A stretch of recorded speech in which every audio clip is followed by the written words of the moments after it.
Hello everyone, you're welcome to the part 4 of building a REST API using Spring Boot and MongoDB. In the part 3, I promised that we are going to learn how to upload files to Cloudinary. But I think we are missing a crucial step, which is how to use environment variables in Spring Boot.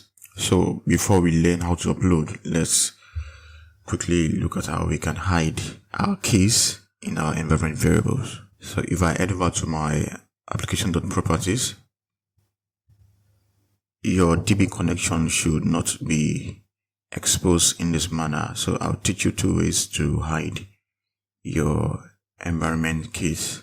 For example, I can have my server.port to be 9091. If I want to hide this, there are two ways to go about it. I'll remove the value and I'll write ports. We have server port, and if I go to my run and I'll click on edit configurations and click on modify options, then click on environment variables, then I can put my port here to be 9091. I'll click on apply and let's click on run. I'll expand this, and if you notice our port Tomcat initialized with port 9091. So this is how we can hide our environment variables locally. And if you want to use a fallback, that is, if this port and the value is not present locally, give me a fallback. So I'll come here, I'll put a fallback of 7071. And I'll go back to the run, edit configurations, then this, I'll remove these environment variables here, click apply and click on OK. Then I'll rerun the app again.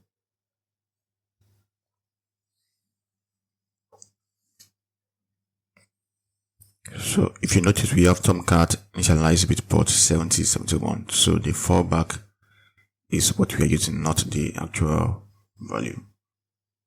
So this is the first method. The second method, which I prefer, is to use a dependency called dotenv-java. So I'll press shift twice, then I'll go to my pom.xml, then I'll bring in this dependency. It's called .env-java.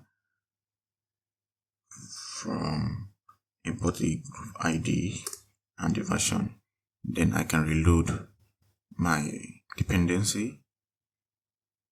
So the next step is to create a configuration to load your envs. I'll come here, I'll go to the main entry file, and let me remove this, and I can do .env equals to .env.load. So this is what we want. Then let's expand these imports. So it's coming from this import here. Let's just do a short demo. I'll write a string mongo URI, which will be equals to .env.get mongo URI, something like this. So let me bring this two down into this code block. Then we can print south.mongo URI, like so. Then we can put the .env in our root folder, or the new file .env. Then let's move this out. So I can move this out, Ctrl X, do mongo_URI, like so. Then I'll paste it here. Do mongo_URI, then I'll paste it here. I'll close this. Let me clean it up. And let's give this a whirl.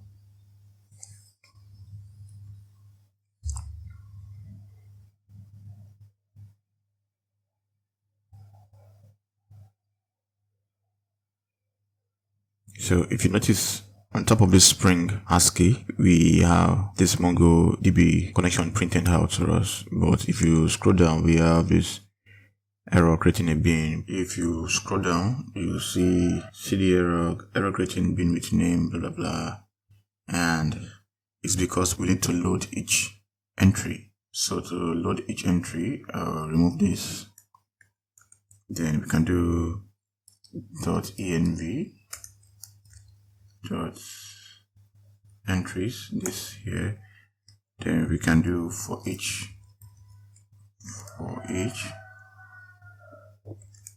entry, yes, system set property entry, the key, which will be in our case port, and the value can be 8080. Then it will look through it. It will set the Mongo URI, the entries, get value, and whatnot. So let's give this another try.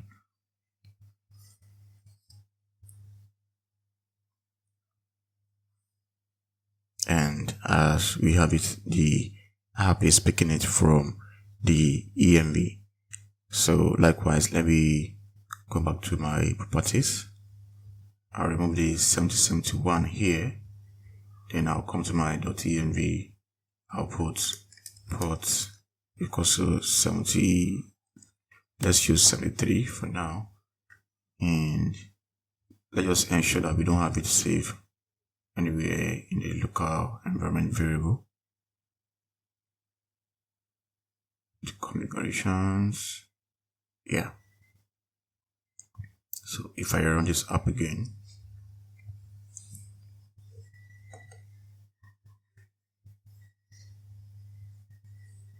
so we should have our app running on 7073, and you want to ensure that you have your .env ignored. So let's go through our .ignore file, get ignore file, and put ignore.env, because we don't want this pushed to version control, which is our GitHub. So lastly, let's look at how we can access our environment variable in our Java code. For example, I'll set my gwt_secret. I'll just pass random numbers here. And if I want to use this in my code, let's go to service. We can use the @value annotation. So I'll write @value, then we can put in, so write gwt_secrets. So the name must match what you have here, .env. Let me copy this and just paste it here, like so. Then we can give this a private string.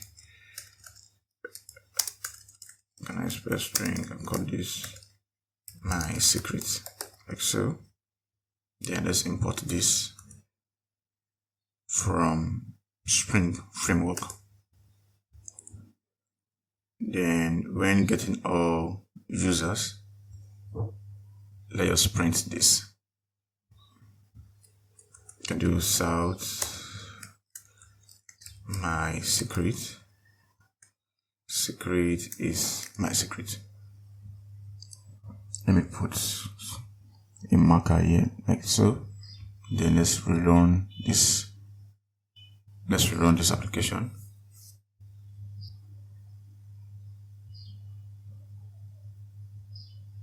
Then if I go back to my user controller to get all the users, click on my code request, and if I click on this,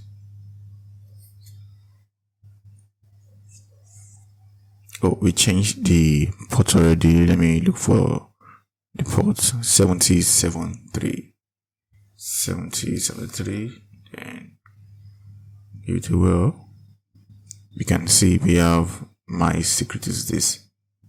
I think something is broken here. Let's see.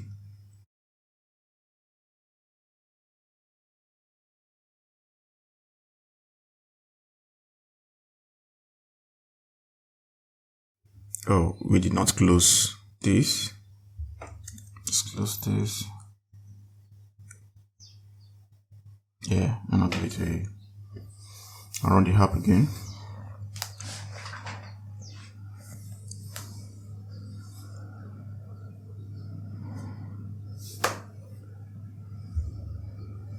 And if I click this, so we should have the secret being printed to the console.